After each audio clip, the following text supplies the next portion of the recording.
Good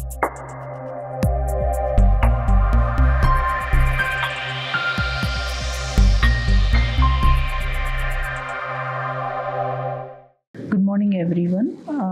This is Bhavya Varma, Assistant Professor from Mlritm from CSE Department. So today I'm going to discuss about shortest job first scheduling algorithm. In the past session, I've discussed about first come first serve algorithm. So today we are going to see about SJF scheduling algorithm. So already we have discussed about what is process scheduling. So what is process scheduling? It is the method by which the operating system decides the order in which these processes to be executed. So the number of processes that are to be executed are maintained in order using this process scheduling concept. Why is scheduling important? To ensure the fairness, that means to ensure the efficiency and proper resource utilization and proper CPU utilization, and to reduce the response time, and all these criteria we are going to use this scheduling why it is important. So scheduling is important to improve the efficiency according to the resource utilization and also according to the CPU utilization. Overview of SJF scheduling algorithm. So shortest job first is non-preemptive scheduling algorithm. It selects the process with smallest execution. So in FCFS you have seen, as it is a terminology itself says that first come first serve is. That means each and every process, for example, if there are three processes in this way, so based on their arrival times, the process is taken in sequence. So if I apply the FCFS, so if these are the processes to be executed, then I'll tell, then using this FCFS concept, in what way we are going to execute? We are going to execute in P1 first, as P1 has arrived at 0, and next P3 has for next. The order is next P3, that is because of its arrival time is 1, and the next is P2. So in this way we are going to execute the processes based on the FCFS. Okay, so now coming to the SJF, we are going to execute the process based on its shortest burst times. Okay, we are going to know detail by using one of the example in the coming slide. So now SJF scheduling algorithm works on non-preemptive. So I also discussed about what is non-preemption and also preemption. So preemption and non-preemption is nothing but suspending the currently executing process. So non-preemption is nothing but without suspending, without preempting, we are going to execute the processes. So algorithm, let us see what is in the algorithm. So now if it is non-preemptive, because SJF has two concepts, that is preemption and non-preemptive scheduling algorithm. SJF is called as preemptive. SJF is in two ways, preemptive and non-preemptive. So today I'm going to discuss about non-preemptive SJF. So we are also having SJF with preemption, that is also called as SJF with preemption, or it is also called as SRTF, that is shortest remaining time first. Okay, so there are two models here. So we are going to discuss today about SJF with preemption. So what is non-preemption? Once a process starts executing, it runs to completion. The process with the shortest burst time is chosen. So first of all, if there are number of burst times given, so there are number of burst times given for each and every process, right? So based on those burst times, we are going to, so if these are the burst times, based on these burst times, we are going to start with FJF, like we are going to choose which process is having the shortest job, which process is having the shortest burst time. That means in overall these three, P3 is having the shortest burst time, that is 1. So P3 is the order, and next P1 and next P2, because 2, 4. So this way we are going to execute, and this is the criteria or the condition you have to go with SJF. That is without preemption.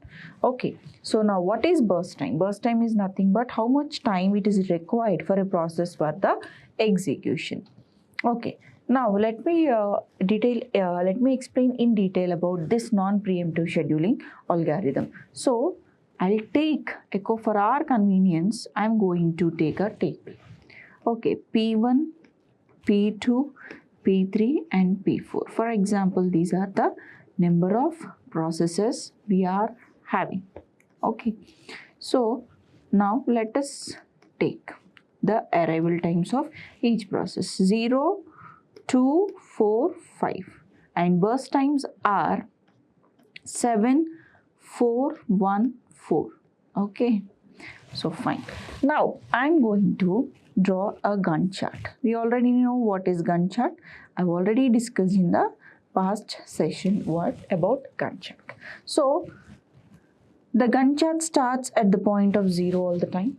Okay, now if I say I'm also taking a ready queue here. Okay, the process which are ready, okay, they are taken from ready queue and then they are executed. That is, we are going to represent that execution of those processes in the Gantt chart. So now I can say which process is coming first at the point of 0. At the point of 0, is any process ready? Yes. Which process is ready? P1. Okay, so P1 is arrived at 0 and its burst time is how much? The burst time of P1 is 7. Just for my understanding purpose, I am writing the burst time here. So this is 7. So now P1 has come at 0, right? So P1 has come at point of arrival time is 0. So P1 is ready. So now it is taken for the execution to the Gantt chart. So now what is the burst time of P1? 7. So 0 plus 7. So this is what P1 is executed. Now from this 0 to 7 execution time, okay, as P1 is executed here, so by this time you can say, you can see 0 to 7, the P1 has been executed.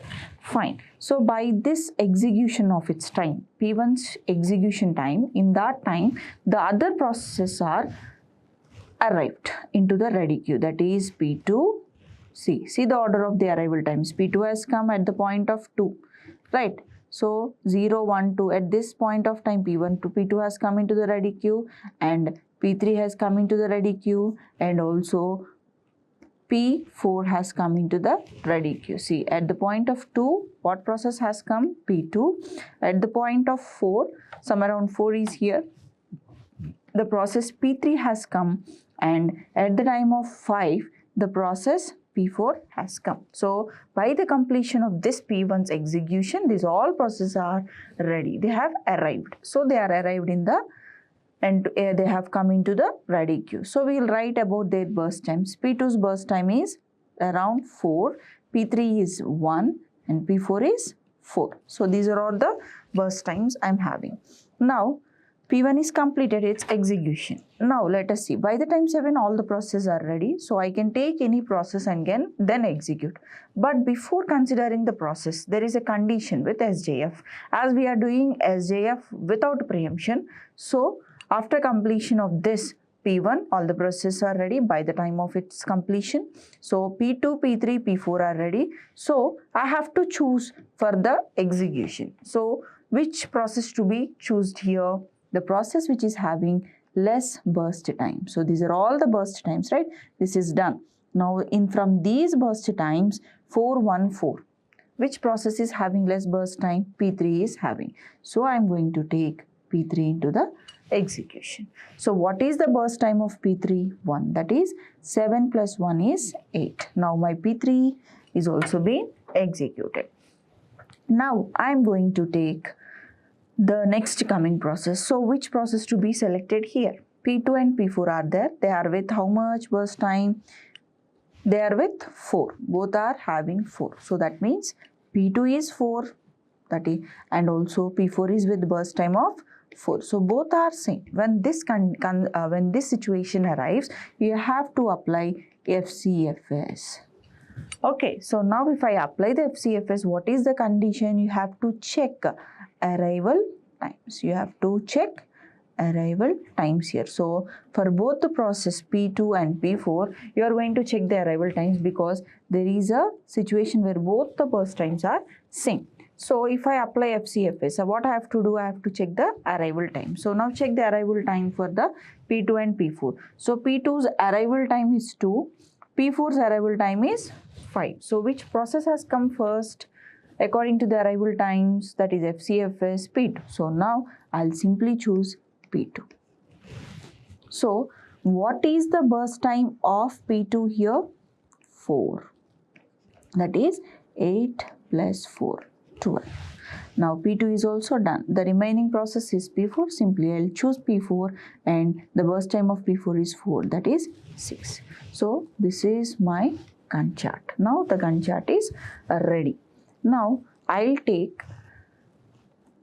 going to note down the completion time. So when P1 has completed by the time 7 and P3 has completed by the time 8 and P2 has completed at the time 12 and P4 has completed by the time 16. So once I am ready with my completion times, now the last thing what we have to do with this scheduling algorithm, we are going to calculate the waiting time and we are going to calculate about the turnaround time and average turnaround time and also the average waiting time. So to calculate these, we are going to draw a table. So this is the extension. So in a simple table we can calculate. So how? What is the turnaround time? Now I am going to calculate the turnaround time for each and every process. So we already discussed each and every term definition in the last session. So turnaround time, simple. What is the formula for turnaround time? Completion time minus arrival time. So now what is the completion time of P1? 7. So next, what is the arrival time? It is 0. So now what you do? Completion time 7 minus 0, right?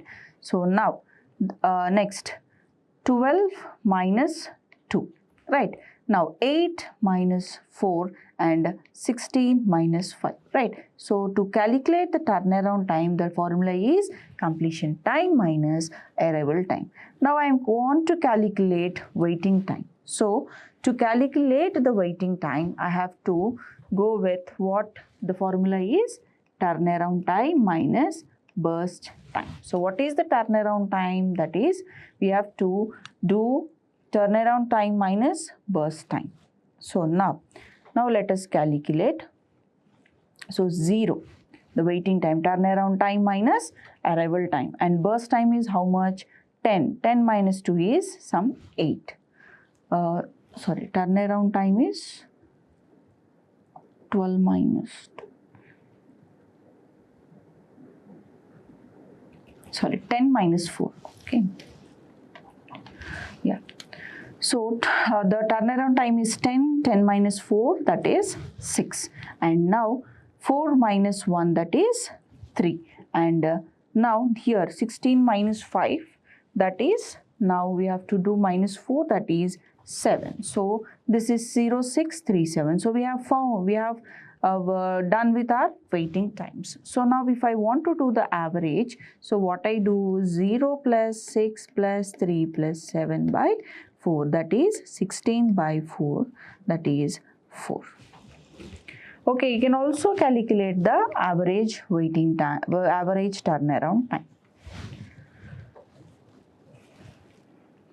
So this is how we are going to calculate about the shortest job first by considering the shortest burst time. Okay, so using turnaround times and waiting times formula. So completion time is simple, where you can just take from the Gantt chart itself. So every end completion time of each and every process is nothing but the completion time that you are going to take. After you are getting the completion time, it is simple to calculate the turnaround time, CT, that is completion time minus arrival time, and waiting time is nothing but turnaround time minus burst time. So simply we can calculate. Okay. So here we have done with, and you are going to find out the average waiting time and average turnaround time. So what is the advantage of the SJF? So it minimizes the average waiting time. Okay, it minimizes the average waiting time, and it is suitable for the jobs which are predictable burst time. So if once we can just assume the burst time. If there is a possibility, like if we come to know the burst times, then this is suitable. So in the past section, I have given the example about the supermarket, right? So if I go with a queue here, so like I think I have given the example for medical shop. So if the emergency patient is coming, so if we follow FCFS concept, that it is not suitable. If we know that it is emergency case, so simply that emergency case can be first dealt. So that is emergency process, or if any urgent process, that is can be executed. So this is the condition. So that's why we are saying if it is suitable for the jobs with predictable burst times. Disadvantages of SJF scheduling algorithm. So starvation. So starvation is nothing but, for example, if I take a supermarket, if there is a billing counter here, now we are assuming the persons as a process here. So P1 person is waiting, P2 person, P3. So P1 person is having of some 50 items to be billed, and P2 is having 1 item to be billed, and P3 is having the item of 4 items to be billed. So if I apply the SJF here, so if I say these are some burst times for our process, okay, just sync the scenario with SJF. So each process, that is each person is having these many items to bill. So they are standing in a queue. Now what happens, according to the SJF, we are going to choose the process which is shortest burst time. That means which are having less items in their cart, right? Now first one item is for the item which is here, the person who is holding very less items is 1, that is P2. So he is having only 1 item, so he is taken to the bill counter if I apply SJF. Next process P3 is being taken to bill counter, and P1 is the last. For example, if any other persons are joined in the queue, one is with 2 items, one is with 10 items, one is with some 8, one is with some 20. So if the persons are joining in the queue, and if they are having lesser than the P1, process P1 burst time, that is person items with the person who is having, first person is having 50 items, right? So the other process which are coming into the line are having ready queue. That means coming into the ready queue are having what? Less than the P1 burst times, less than the P1 items, person 1 items. So continuously for each and every person adds to the queue, and they are having till 49, right? Less than 50 means till who are holding the items less than 50, that is who are holding items till 49 items, right? They are going to be taken to the bill counter and getting executed. So when this P1 will be executed, then like he is waiting for longer time, right? He is waiting for more longer time. If the persons are joining, then they are getting executed till that their items are greater than 50. So in this way, P1 is waiting for a longer time. So that means this condition is told as starvation. So long process may be indefinitely postponed if shorter process keep arriving. Okay, this is the problem. Difficulty in burst time prediction. So generally we can't know at how much time it takes for its execution, right? So which is not always possible. So that is not always possible. So SJF requires knowledge of the burst time in advance. So which is not always possible. And variations. I already told there are 2 models, preemptive and non-preemptive. Okay, preemption is nothing but if a shorter job arrives while longer job is running. That is called as shortest remaining time first. And non-preemptive is once a process starts, it runs to its completion. So shortest remaining is a little different, okay, but follows the same concept, but it is little different. We are going to explain with the different example in the coming sessions. Now compare the scheduling algorithm. So if I compare with round robin, so SJF is minimizing the waiting time, while round robin ensures fairness by giving each processor fixed time slice. So round robin is one of the other scheduling algorithm where in a circular fashion we are going to execute. When compared to this, it is following some about time quantum. Okay, it follows the concept called time slice or time quantum. So we are going to discuss about this in the later section. So when you compare first come first serve, so SJF generally outperforms FCFS in terms of minimizing waiting time. So it is obviously minimizing the waiting time. Priority is the other other scheduling algorithm where based on its priorities we are going to execute the process. So SJF considers burst time. Here the priority scheduling will just consider the priority value. Okay. Next, applications of SJF. So we are having types of operating systems. So SJF is applicable for batch processing type of systems and real-time systems where job burst times are known and predictable, and real-time systems for scheduling algorithm with relatively consistent execution times. So conclusion, SJF is an efficient scheduling algorithm but comes with challenges like starvation and difficulty in predicting the burst times. It is used to best suited for environments where best suitable when it is suitable when we are able to predict the burst times of the process. Thank you.